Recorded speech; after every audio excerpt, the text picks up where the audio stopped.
Triángulos propiedad. Veamos la siguiente propiedad, también bastante clásica en el estudio de los triángulos. Tenemos lo siguiente. En todo triángulo, la medida de uno de sus lados es mayor que la diferencia, pero menor que la suma de los otros dos lados. Entonces, veamos cuál es la idea. Todo triángulo tiene tres lados, ¿correcto? Entonces, nosotros lo que vamos a hacer sería lo siguiente. Primero reconocer. Si este lado es A, perdón, si este ángulo está generando el vértice A, entonces el lado contrario lo vamos a reconocer con A minúscula para la dimensión del lado. Si aquí tenemos un vértice C, entonces el lado opuesto sería C. Y de ese modo vamos reconociendo la medida o el tamaño de los lados del triángulo. ¿De acuerdo? Muy bien. Entonces, una vez que sabemos cuáles son los lados, en todo triángulo siempre se va a cumplir que cualquiera de los lados, uno elige, por ejemplo, yo quiero saber A, entonces ese lado A siempre va a ser mayor que la diferencia de los otros, pero menor que la suma de esos mismos. Ya está. Siempre asumiendo de que en este triángulo A es más grande que B y más grande que C. Por ejemplo, si yo quisiera calcular o ubicar el valor de C, ¿cuál sería el rango de valores que puede asumir C? Entonces ese valor C depende de los otros que están ahí, que es A y B. ¿Cómo así? Pues sería A menos B y luego acá tendríamos A más B. Entonces, de ese modo, tal como indica la propuesta, ¿de acuerdo? Siempre va a generarse esa condición para la existencia de un triángulo. Veamos cómo funciona en un ejemplo concreto. Entonces dice, hallar el mayor valor entero de x en.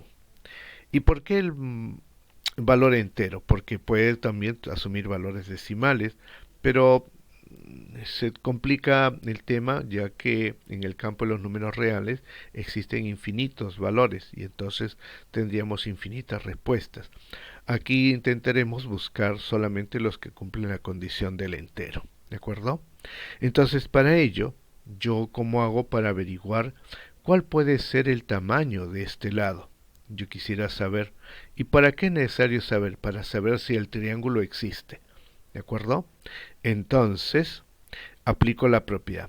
El valor de x será más grande que la resta de los otros dos y será menor que la suma de ellos. Más o menos sería así. Intentamos. A ver, haz pausa intentando poner en práctica la propiedad. ¿Te parece? Excelente. Entonces el valor de x será así. 5 menos 3 será menor que x y a su vez x será menor que 5 más 3. Reducimos la resta y la suma y nos va a quedar lo siguiente. 5 menos 3, 2, 5 más 3, 8. Entonces el tercer lado, la medida del lado AC, que mide x, su número o su valor estará comprendido entre 2 y 8. Y como nos piden los valores, uno se pregunta, ¿qué números enteros existen entre 2 y 8? Entonces uno comienza a revisar y estará el número 2, el número 3, el 2 no, el 3, el 4, el 5, el 6 y el valor más alto sería 7 como entero, ¿no es cierto? 8 no puede ser porque dice que debe ser menor que 8. Entonces, de ese modo, nosotros estamos reconociendo cuáles serían los valores que puede asumir x. Ya está. Entonces, ese es nuestro abanico. 3, 4, 5, 6, 7. En el problema que nos han brindado, nos solicitan el mayor valor. ¿Cuál sería el mayor valor? Pues, evidentemente, 7. Ya está. Entonces nosotros respondemos justamente a esa solicitud. El mayor valor entero de x sería 7. Solamente como una curiosidad, en otros problemas no te piden el mayor valor, sino el menor valor entero. En cuyo caso, ¿cuál sería la respuesta? ¿Lo puedes indicar? Excelente. Cierto, la respuesta en ese caso sería el número 3. ¿Sí? Muy bien, verifica que realmente cumpla la propiedad. Nos vemos.